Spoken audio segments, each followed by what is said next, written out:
Em 4 de novembro de 2024, o Pentágono soltou uma bomba. A Coreia do Norte enviou 12 mil soldados para auxiliar a Rússia em sua guerra. Mas, em vez de mudar as coisas para Putin, essas tropas estão sendo jogadas no moedor de carne. Putin está usando os soldados de Kim Jong-un como bucha de canhão, e milhares deles já estão mortos ou feridos. O que era para mostrar sua grande nova aliança agora é um total desastre. Kim confiou seus homens a Putin, mas eles estão sendo triturados em uma guerra que nem mesmo é deles.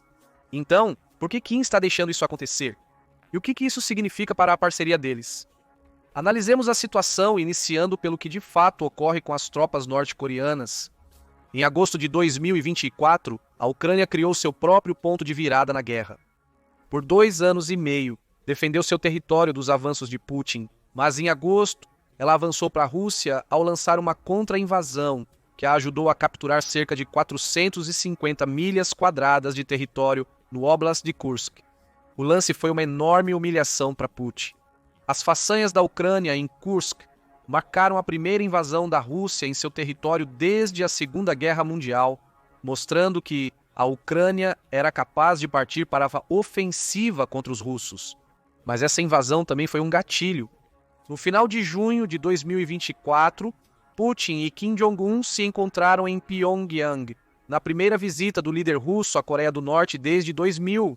A visita teve um propósito chave. Os dois déspotas revelaram a assinatura de um pacto de defesa cooperativa, significando que agora cada um tem o dever de ajudar o outro se houver uma invasão em seu próprio solo. A Rússia enfrentou exatamente isso quando a Ucrânia invadiu Kursk. A contra-invasão serviu de motivo para Putin pedir ajuda a seu novo aliado, enviando soldados para recuperar o território russo perdido. Kim respondeu devidamente em outubro e novembro de 2024, enviando mais de 11 a 12 mil soldados norte-coreanos mencionados anteriormente. Atualmente, esses soldados integram uma contra-ofensiva de 50 mil homens contra a posição ucraniana em Kursk, planejada para recuperar o território e expulsar a Ucrânia da Rússia. E é aqui que vemos o sacrifício. Dezenas de soldados norte-coreanos cedidos à Rússia estão morrendo em Kursk, pois Putin prefere sacrificá-los para poupar as tropas russas. As táticas de onda humana de Putin evidenciam isso. Em 27 de dezembro, o político relatou declarações do porta-voz de Segurança Nacional da Casa Branca, John Kirby. Ao falar sobre os ataques russos à rede de energia ucraniana, Kirby mencionou que Putin estava usando soldados norte-coreanos para realizar assaltos em massa contra posições ucranianas em Kursk. A palavra desmontados indica que os soldados norte-coreanos estão atacando posições ucranianas sem tanques ou veículos blindados. Em vez disso, eles estão atacando a pé, às cegas, as fortificações ucranianas em grandes grupos. Essa tática deixa os soldados norte-coreanos vulneráveis. Eles se movem lentamente por falta de veículos e por atacarem em grupos massivos, podem ser facilmente interrompidos e mortos com artilharia ou ataques de drones. Putin está usando soldados norte-coreanos como bucha de canhão, resultando em um número massivo de baixas. Segundo o presidente ucraniano Volodymyr Zelensky, mais de 3 mil norte-coreanos enviados para lutar em Kursk foram mortos ou feridos desde o começo da contraofensiva de Putin. Os dados de outras fontes são um pouco mais reservados. Segundo o Estado-Maior Conjunto Sul-Coreano, a Coreia do Norte teve 1.100 baixas até 23 de dezembro. Esse dia marcou o início de uma semana terrível para os soldados da Coreia do Norte, com Kirby afirmando que mais 1.000 foram mortos ou feridos entre 23 e 27 de dezembro. Nem a Rússia nem a Coreia do Norte comentaram sobre a enorme taxa de baixas, mas a Coreia do Norte perdendo 1.000 soldados por semana revela a estratégia de Putin em Kursk. Esses soldados não estão aqui para ajudar a Rússia a retomar o território que a Ucrânia tomou.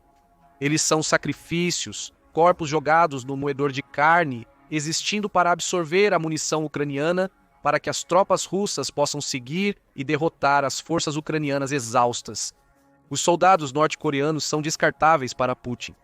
Isso é de acordo com Zelensky, que diz: as perdas deles são significativas, muito significativas. Vemos que nem o exército russo, nem seus supervisores norte-coreanos têm qualquer interesse em garantir a sobrevivência desses norte-coreanos. A situação das tropas norte-coreanas é tão ruim que parece impossível a Ucrânia capturar qualquer um deles. Há casos em que eles são executados pelas próprias forças. Os russos os enviam para assaltos com pouca proteção. Os comentários revelam que Putin está disposto a sacrificar soldados norte-coreanos. O líder russo não está perdendo esses soldados naturalmente na tentativa de retomar Kursk. As mortes deles são parte do plano. Esses soldados existem para morrer para armamentos ucranianos, pois cada norte-coreano abatido significa munição que teria sido usada em tropas russas que foram poupadas. Os norte-coreanos estão sendo dizimados em Kursk e muitos desses soldados são supostamente muito capazes para serem usados como mero sacrifício. Segundo a DW News, muitos dos soldados norte-coreanos enviados para a Rússia pertencem à elite do corpo de tempestade do país. Segundo Edward Howell, analista da Universidade de Oxford, em entrevista à DW News, esses soldados são bem treinados pelos padrões norte-coreanos. Eles são resilientes e doutrinados. Essas duas últimas qualidades devem tornar os soldados norte-coreanos perigosos. A doutrinação dos soldados de elite norte-coreanos significa que eles estão dispostos a fazer qualquer coisa para servir a Kim Jong-un, mesmo que isso signifique morrer na Rússia devido às péssimas táticas russas. Segundo a British Broadcasting Corporation, a inteligência sul-coreana diz que os soldados de elite do corpo de tempestade da Coreia do Norte têm alto moral, provavelmente por serem mais bem tratados que a patente regular, apesar de carecerem de entendimento sobre a guerra contemporânea. A Coreia do Norte frequentemente exalta a alegada força de seus soldados do corpo de tempestade. Vídeos de propaganda mostram tropas usando pura força para escapar de correntes de ferro e quebrando blocos de gelo com as mãos. O treinamento de artes marciais e lições de uso de facas e utensílios básicos de cozinha, como armas, são fundamentais para o corpo de tempestade. Se Putin tem soldados desse tipo, certamente não os sacrificaria em Kursk. Existem duas razões para isso. Primeiro, o corpo de tempestade não é tão elite quanto a Coreia do Norte quer fazer parecer. Um desertor norte-coreano e ex-membro do corpo de tempestade, Han Il, disse à British Broadcasting Corporation em dezembro de 2024 que o significado da palavra elite na Coreia do Norte difere muito do resto do mundo. No seu primeiro mês de serviço, Han Il perdeu 22 quilos com uma dieta de repolho velho e milho quebrado. Isso parece contradizer a ideia de que o corpo de tempestade tem alto moral por serem mais bem tratados que outros soldados norte-coreanos, até você perceber que essa dieta limitada ainda significa que eles são melhor alimentados que a maioria dos seus contemporâneos. Han Il disse que o treinamento superior que o corpo de tempestade da Coreia do Norte recebe não vale muito. Durante seu tempo com o grupo, ele disparou apenas 3 balas em uma sessão de treinamento com fogo real, sem outro treinamento de armas de fogo. O tempo de Hanol no corpo de tempestade, há cerca de 10 anos, sugere que Putin pode estar sacrificando esses supostos soldados de elite porque eles não são tão capazes quanto sua reputação indica. Em segundo lugar, mesmo que o corpo de tempestade seja mais do que carne de canhão, não sabemos quantos dos 11 a 12 mil norte-coreanos na Rússia pertencem a essa unidade. De acordo com Jenny Towne, analista da Coreia do Norte do Stimson Center, há várias tropas norte-coreanas na Rússia, desde as mais elite até aquelas que compõem os números ao longo da cadeia de comando. Assim, é improvável que o corpo de tempestade represente a maioria das tropas norte-coreanas enviadas à Rússia. A maioria são soldados rasos, que segundo Hanoi podem nem ter disparado antes de serem enviados para as linhas de frente de Kursk, devido ao treinamento precário do corpo de tempestade. Agora podemos entender por que os soldados de Kim estão sendo sacrificados em Kursk. Putin claramente não liga para esses soldados. Segundo Zelensky, Putin considera os norte-coreanos descartáveis, possivelmente porque os soldados recebidos são tão mal treinados que são praticamente inúteis no campo de batalha de Kursk. Os soldados da tempestade estão desnutridos e mal sabem usar armas de fogo, sugerindo que os soldados regulares norte-coreanos são ainda piores. As tropas estão sendo dizimadas, pois Putin não consegue encontrar muito mais para eles fazerem além de servir de escudo para soldados russos mais competentes. É uma abordagem brutal de Putin usar os soldados obtidos do Pacto de Defesa Cooperativa da Rússia com a Coreia do Norte. Essa abordagem nos leva a outra pergunta. Por que a Coreia do Norte está permitindo que esses sacrifícios aconteçam? Afinal, se o corpo da tempestade é a elite do exército norte-coreano, não reflete bem no Kim ver tantos desses soldados morrendo em Kursk. Ademais, cada soldado perdido representa um custo significativo para o exército norte-coreano, especialmente quando se trata supostamente dos melhores entre os melhores. Kim permite que isso aconteça, em parte devido ao Pacto de Defesa Cooperativa. Segundo Townley, as ações norte-coreanas não estão necessariamente fora do escopo dos compromissos assumidos no tratado assinado em junho. Eles são obrigados por esse tratado. Isso sugere que Putin pode usar as forças fornecidas pela Coreia do Norte como desejar, por isso está sacrificando esses soldados em Kursk. Mas vai além disso, a Coreia do Norte tem que estar tirando algo desse tratado. Afinal, o momento do Pacto de Defesa Cooperativa é crucial. O acordo foi assinado meses antes da Ucrânia invadir Kursk, quando a operação militar especial de Putin na Rússia já durava mais de 2 anos. Putin tem mais a ganhar no curto prazo com o pacto do que a Coreia do Norte, que não está em guerra ativa. Então, o que Kim ganha ao permitir que Putin sacrifique seus soldados? Segundo Town, a Coreia do Norte obtém uma dívida de sangue com essas ações.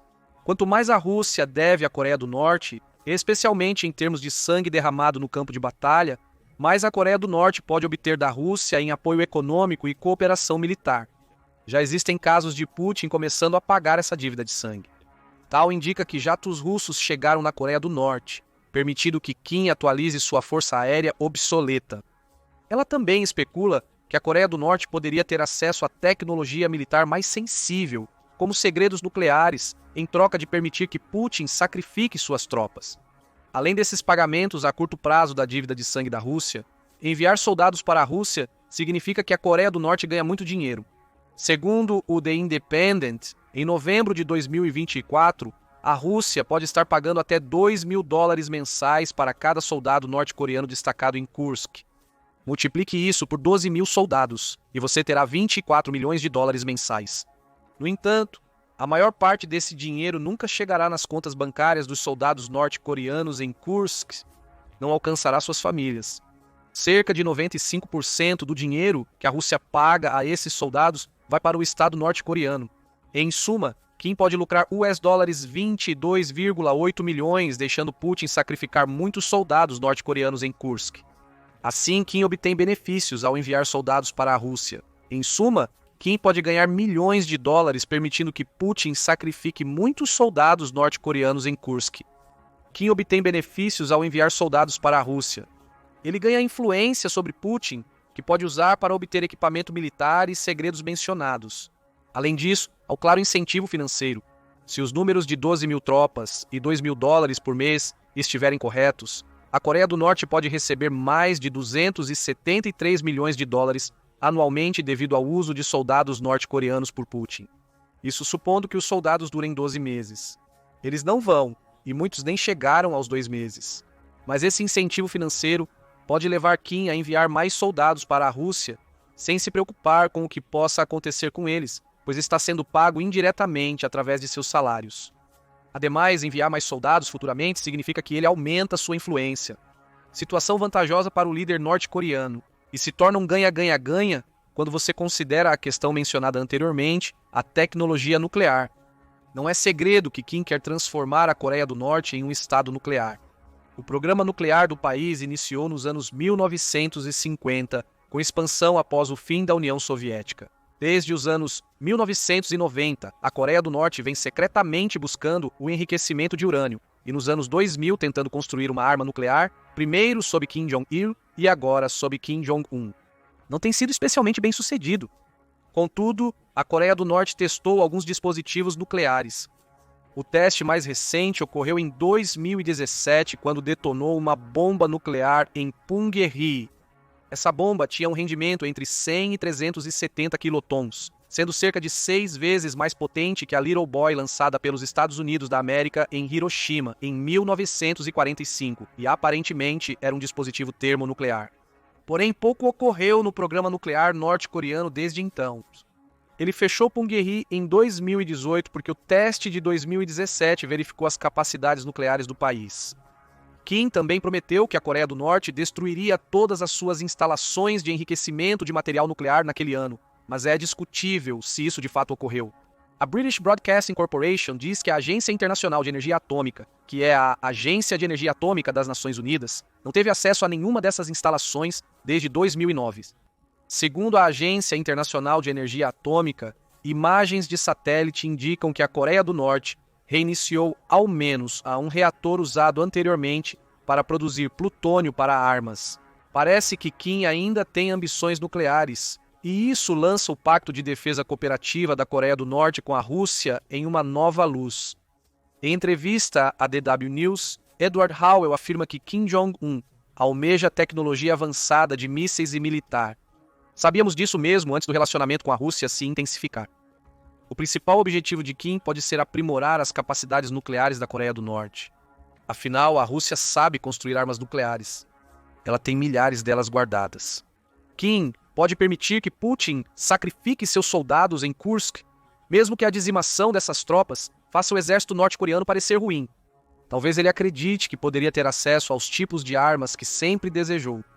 Para a Rússia, sacrificar soldados norte-coreanos significa que pode absorver a munição ucraniana sem perder suas próprias tropas. Para a Coreia do Norte, o moedor de carne de Putin pode ser um sacrifício que Kim está disposto a fazer para tornar-se uma potência nuclear, uma perspectiva aterrorizante para o mundo.